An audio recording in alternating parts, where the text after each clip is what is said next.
ნინა, ახლა კი მოვიწვიოთ გადაცემის სტუმარი, ქალბატონი ირმა გურგულიანი. გთხოვთ ქალბატონო. მოგწამდით. მოგესალმებით. მოგესალმებით. ქალბატონო ირმა, გეთილი იყოს თქვენი სტუმრობა ჩვენს გადაცემაში.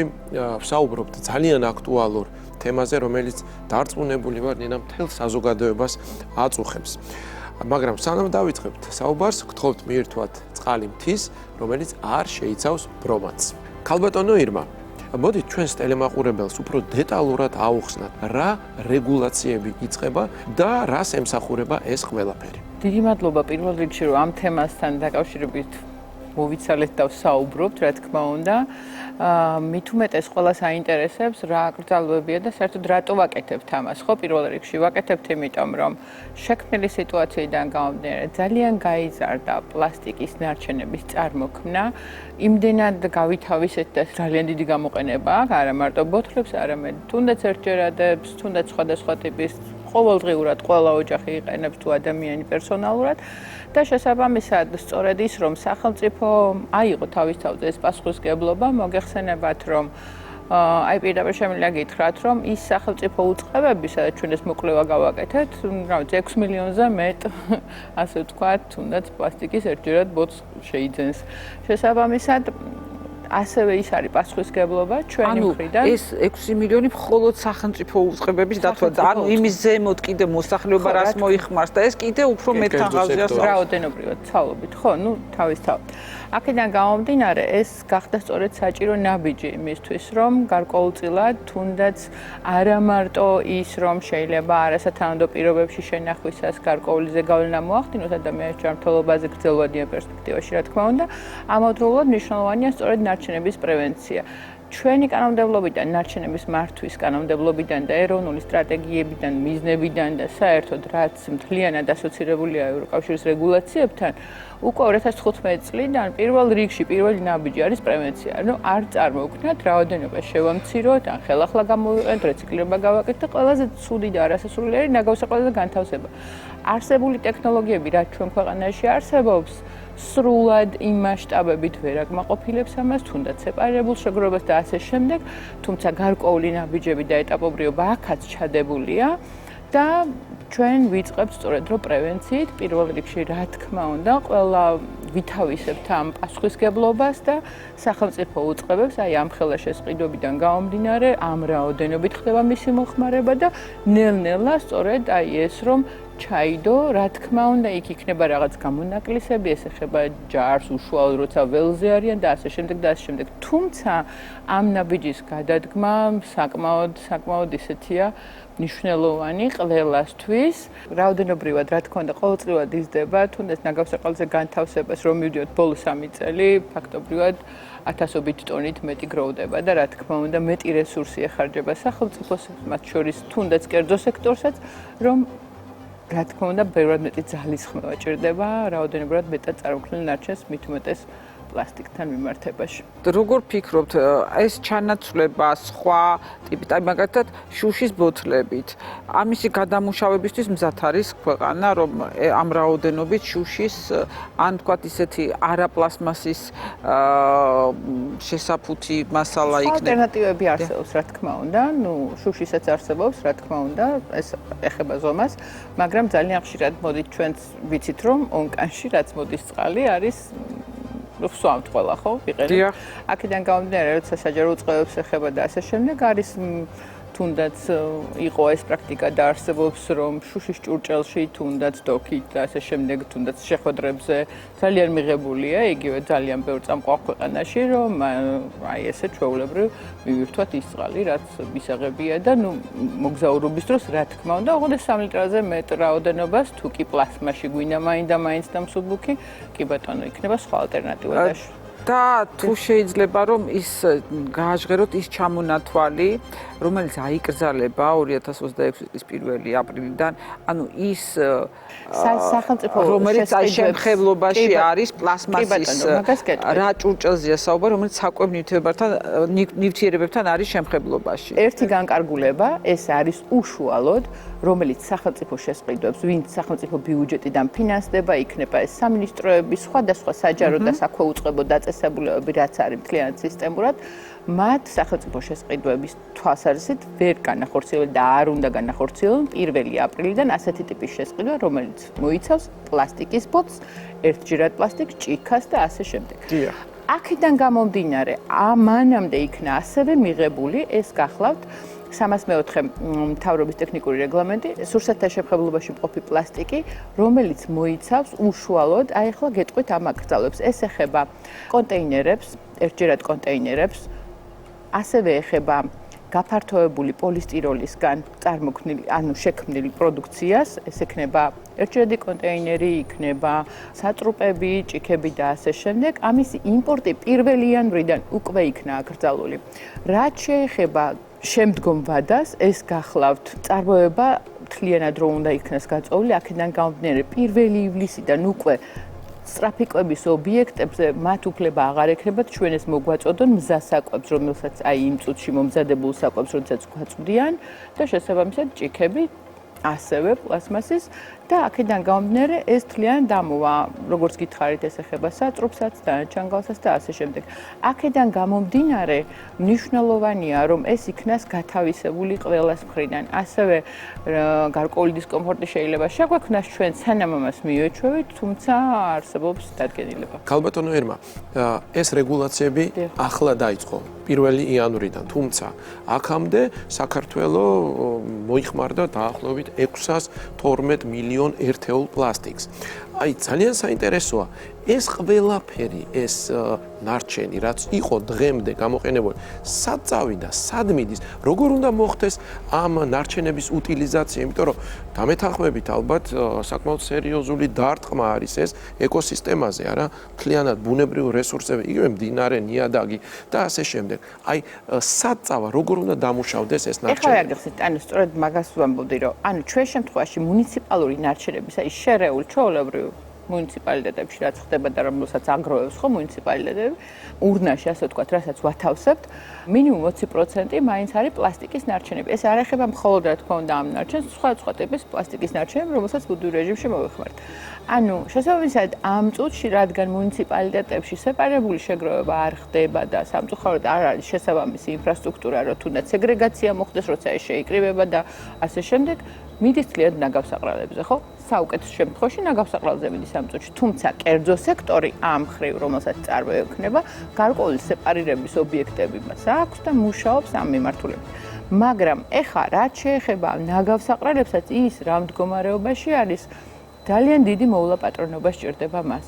მიუხედავად იმისა, რომ ძალიან დიდი რესურსი მიდის სწორედ ნაგავსაყრელების მოულაპატრონებაზე, მარტივი არ არის ამ ყველაფრის მით უმეტეს არსებული ნაგავსაყრელები, რომელიც უკვე ისედაც გეგმაშია, ხო, თანამედროვე ნაგავსაყრელების, ასე ვთქვათ, მშენებლობა და რამოდენიმე უკვე აშენდა და მივდივართ ამ პროცესისკენ, თუნდაც ძველის მოულაპატრონობა დახურვა შემდგომ მუდმივად მისი, ასე ვთქვათ, გარემოსდაცვითი მონიტორინგი და ასე შემდეგ.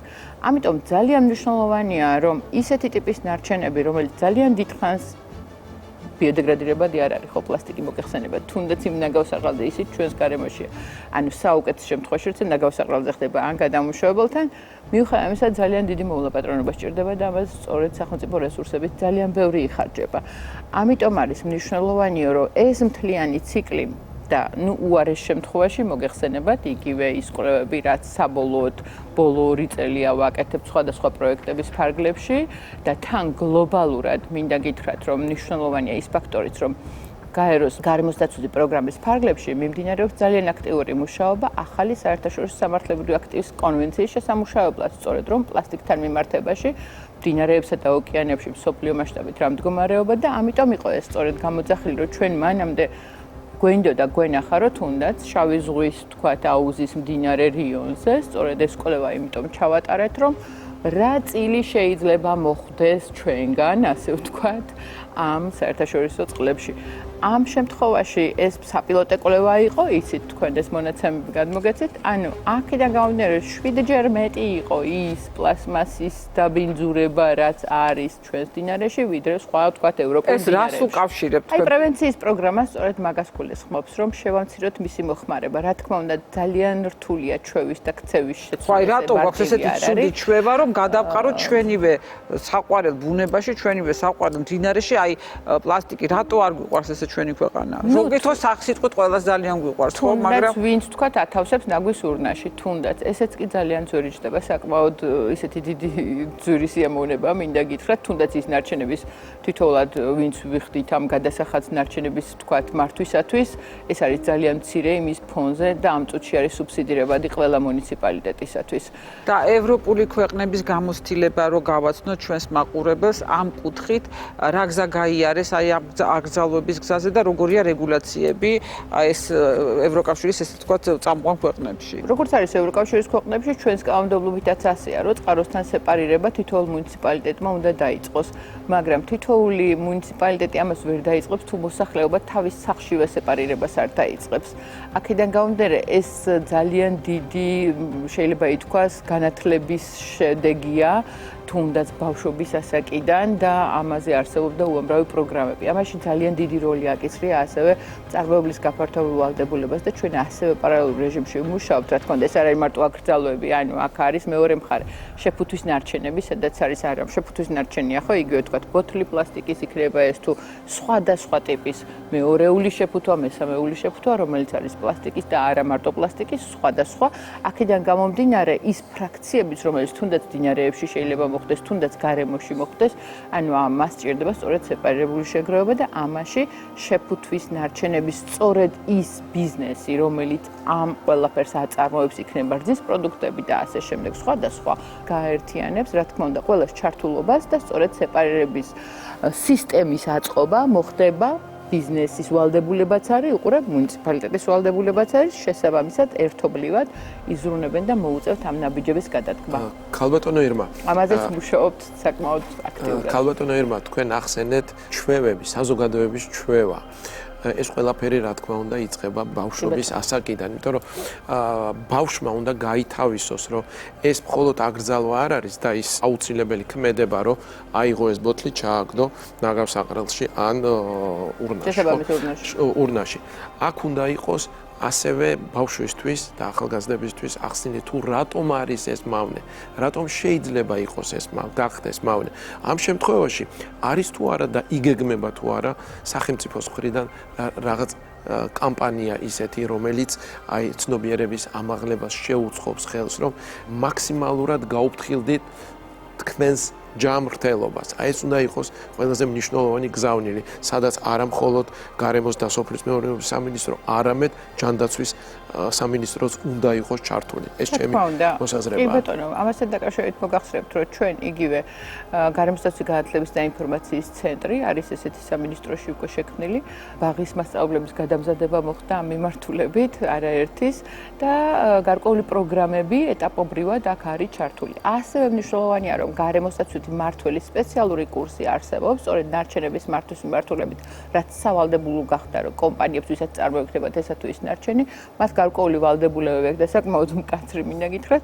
აქედან გამომდინარე, ეს გადამზადების კურსებიც 5 წელზე მეტია, ფაქტობრივად არსებობს და არაერთი ლამის 1000-მდე გარემოსდაცვითი მმართველი გადამზადდა ამ მიმართულებით და თანაც ეს ნარჩენების წარმოქმნა გარდაუვალია, ხო? უბრალოდ ჩვენ სათითაოდ ჩვენ თავს უნდა ვკითხოთ, რომ ნაკლები წარმოქმნათ, ანუ პროდუქტი შევიძინოთ ისეთ ფორმაში ნაკლები თუ მაინც წარმოგვექნება, რა თქმა უნდა, ესეც სწორი მიმართულება მიეცეთ და მის სეპარირებულ შეგროვებაზე და მის გადამუშავებაზე უნდა ვიზრუნოთ. თუმცა ამას საკმაოდ დიდი რესურსი ჭირდება, როგორც გითხარით და ამ შემთხვევაში სწორედ ის არის, რომ უშუალოდ მწარმოებლები, ვინც ასე ვთქვათ, ამ ციკლში მონაწილეობს, ვისი ვალდებულებაც არის, ვინც საქართველოს ბაზარზე ამას განათავსებს და წარმოებლის გაფართოებული ვალდებულების მიხედვით, ჩვენ უკვე ვმუშაობთ და გვაქვს და სახელმწიფო როგორ ეხმარება ამ წარმოებას? გაფართოებული ვალდებულების ორგანიზაციები, ეს ხო უძვირეს პროდუქციას რეალურად. ბატონო, ბაზარზე განათავსებს, მას, აი მაგალითად ეს ეხება საბურავებს, ეს ეხება ზეთებს მანქანების,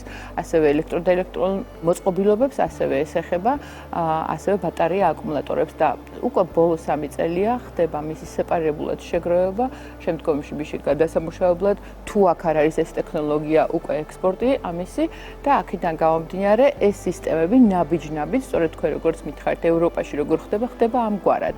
შესაბამისად, ამ შემთხვევაშიც უკვე შეფუთვის ნარჩენებს, შესაფუთ ნარჩენებს, რაც ეხება ტექნიკური რეგლამენტი ამასთან დაკავშირებით დამუშავებულია, ნაბიჯ-ნაბიჯ მივდივართ იქითკენ, მალევე მივიღოთ ეს და ამაში უკვე კერძო სექტორიც უშუალოდ ვინც ამას ფუთავს ამგვარად იზრუნოს მის სეპარირებულ შეგროვებას და რასაც ასევე შესაძლებლობის განვითარება მოყვება ტექნოლოგიების შემოტანა რა თქმა უნდა და აქედან გამომდინარე ეს არის ძალიან მნიშვნელოვანი ნაწილი მინდა გითხრათ ასევე. და ზუსტად მაგას ვკითხულობ ეს ხო გაუძვირეს მომწოდებას პროდუქციას, ახალი წარმოება უნდა, ახალი დანადგარი უნდა შემოიტანოს, ჩაანაცვლოს შესაფუთი, ჩაანაცვლოს ყველაფერი.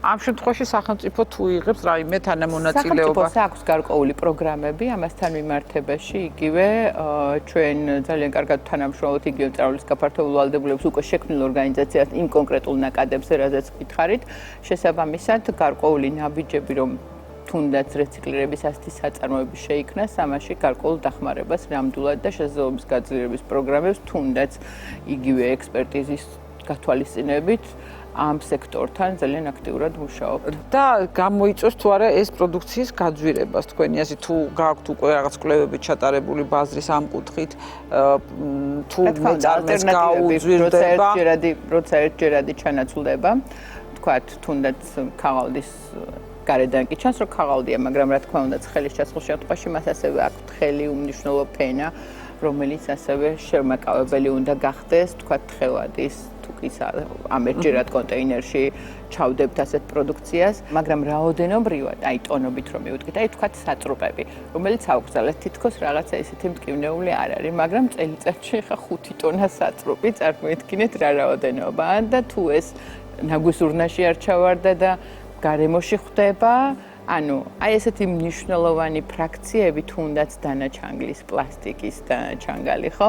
აქედან გამომდინარე ეს მოსარევები და ასე შემდეგ, ანუ იმდენად არის გარემოში მოდებული, რომ აი ევროკავშირის გამოცდილებას როცა ვამბობთ, სწორედ ის კვლევები, რაც ჩატარდა ფასწარმოქმნასთან მიმართებაში, კი ბატონო თავიდან გააძვირებს ვიღაცა გადაიხდის, ვიღაცა ვერ გადაიხდის და თვითონ შეიძლება მოუწიოს თავის კონტეინერით მისვლა, მაგრამ მესამე წელს უკვე ისე მიდის, რომ თვითონ არანაკლებ მოგება ექნება ამ სექტორს, ვინც ამ ჭურჭელს მერე უკვე შესთავაზებს და მოუწევს ამის შეთავაზება. ჩვენს მაყურებელს რა თქმა უნდა მინდა რომ თქვენგან გაჟღერდეს ის კვლევები რაც ჩატარდა, როდესაც პლასმასის კონტეინერების შემხებლობა იწვევს იმ რაღაცა ქიმიურ სტრუქტურულ ცვლილებებს საკვებში, რა ზიანი შეიძლება მიაყენოს ადამიანის ჯანმრთელობას და ეს რომ ავუხსნათ ჩვენს მაყურებელს, რომ კიდევ ერთი სტიმული იყოს მათთვის, რომ ნაკლებად მოიხმარონ ასეთი პროდუქცია, რომელიც პლასმასის კონტეინერშია ჩადებული და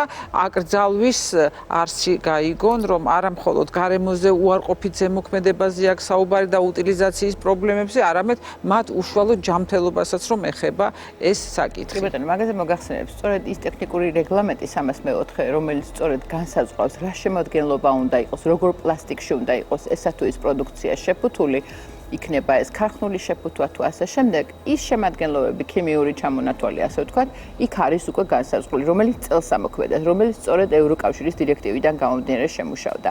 ჩვენ ამ შემთხვევაში ვსაუბრობთ ნარჩენთან მიმართებაში და თუნდაც სოფლიოში უკვე აღიარებულია და ძალიან ბევრი კვლევაც დევს ამაზე, თუ ვინმე დაინტერესდება, ნახავს კიდეც არაერთი მიკროპლასტიკი.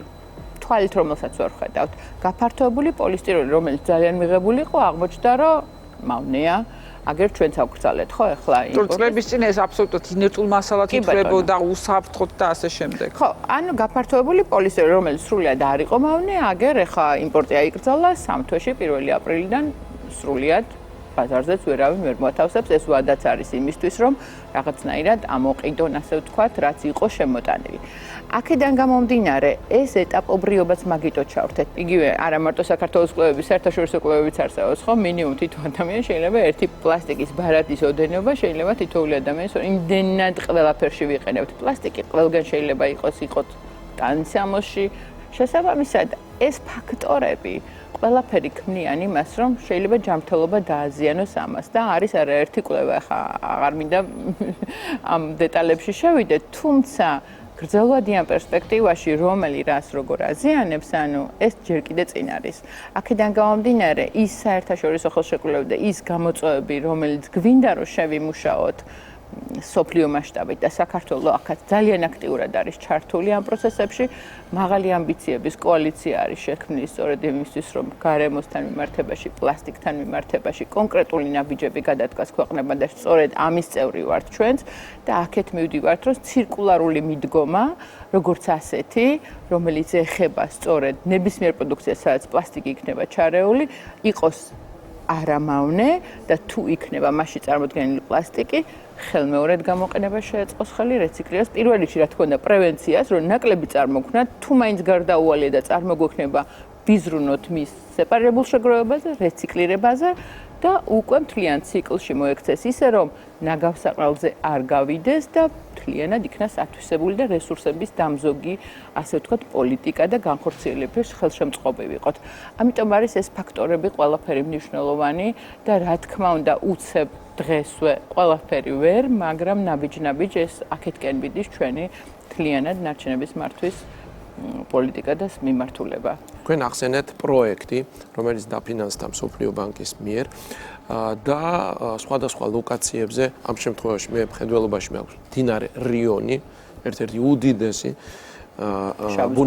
ბუნებრივი რესურსი საქართველოში, სადაც სხვადასხვა ლოკაციებზე აღმოჩნდა საკმაოდ მომატებული დონე ამ პლასტიკის, ხო, სხვა ქვეყნებთან, ევროპის ქვეყნებთან შედარებით. ერთი საკითხი არის ჩვენ ავგრძალოთ და მორჩა აღარ იქნება ეს პლასტიკი, მაგრამ რა უყოთ იმ დაზიანებას და იმ ნარჩენებს, რომელიც დღემდე ტივტივებს მდინარეში. ამ მიმართულებით რა ღონისძიებებს ატარებს სახელმწიფო? დიახ, რაც შეეხება იმას, რომ მაინც ხვდება ხო ზღვაში, ასე შემდეგ, შეიძლება სულაც არის საქართველოში წარმოქმნილი, მაგრამ უკან გვებრუნებს ხო ზღვა თუნდაც. და არსებობს უამრავი თუნდაც ტექნოლოგიები სწორედ იმისთვის და ეს არ არის მინდა გითხრათ ძალიან იაფი. ასევე მუნიციპალიტეტებს, რომელიც ზღვისპირა რეგიონებში არიან, მდინარისპირა, ასე ვთქვათ, იგივე მტკვარშიც გვინახავს ხო მოტივტივე ეს პლასტიკები. აქედან გამომდინარე არსებობს სპეციალური მანქანა-დანადგარები, შეიძლება ითქვას მოტივტივე, რომელიც ამას აგროვებს.